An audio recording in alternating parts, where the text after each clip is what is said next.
Mes premières séances de musculation avec halter. Bonjour, je suis Fabien, entraîneur personnel et préparateur physique. J'accompagne au quotidien des personnes à atteindre un objectif physique ou sportif. Quand j'ai commencé la musculation, j'ai fait beaucoup d'erreurs. Des erreurs qui auraient pu être évitées si j'avais eu de bons conseils. Et bien sûr, avec ces bons conseils, je n'aurais pas perdu mon temps.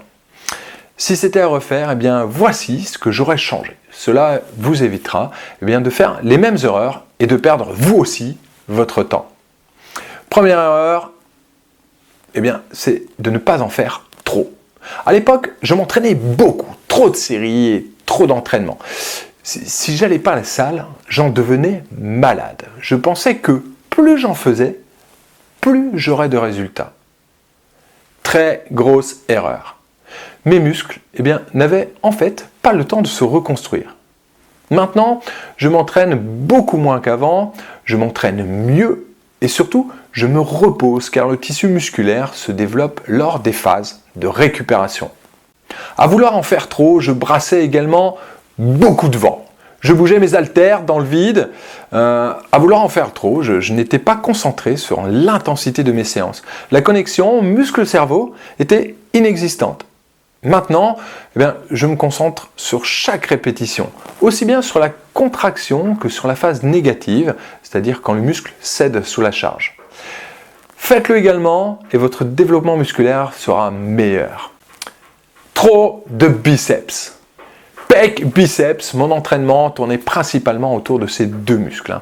Je m'orientais également sur trop d'exercices d'isolation. C'est quand j'ai commencé à entraîner tout le corps, même les jambes, avec des exercices plus complets que j'ai vraiment commencé à obtenir des résultats.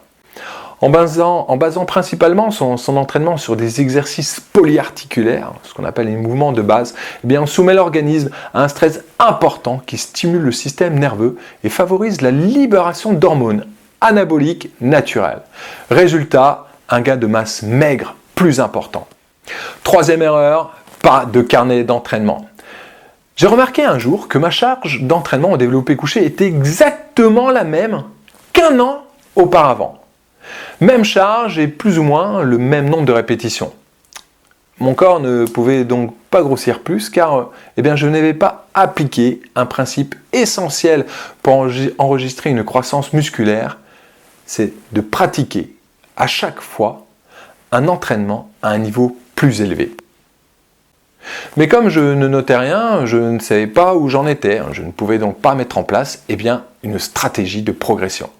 Vous savez que pour stimuler les fibres rapides, donc les plus favorables au développement, vous devez travailler entre 6 et 12 répétitions. Trouvez donc dans un premier temps une charge vous permettant d'en faire 8 et notez-le dans votre carnet. Essayez de faire plus de répétitions au fil des entraînements. Une fois le nombre de 12 répétitions atteint, augmentez la charge. Alors oui, au bout d'un moment, on ne peut plus augmenter la charge, les répétitions ou modifier indéfiniment les mouvements. C'est là que l'on met en place des stratégies d'intensification, mais ça, je vous en parlerai beaucoup plus tard.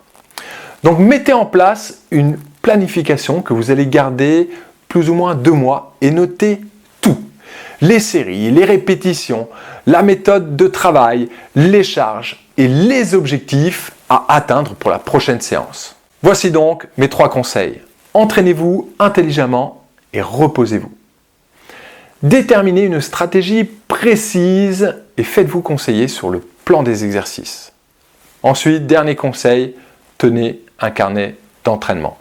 Je vous invite à mettre tous ces conseils en pratique dans un de mes programmes d'entraînement avec halter. C'est un programme en vidéo. Cliquez sur le lien ci-dessous pour découvrir le programme. Je vous guide dans tous les paramètres d'entraînement que vous devez absolument mettre en place si vous voulez un corps bien musclé. Le choix des exercices, l'ordre de travail, le repos, le poids, les séries, le nombre de répétitions, etc., etc. Le meilleur moyen de progresser, c'est de commencer avec un bon programme et de bons conseils. Alors ne perdez pas de temps. Cliquez simplement sur le lien ci-dessous, je vous invite à découvrir le programme 66 avec halter, plus de muscles, plus de force, moins de gras. À tout de suite.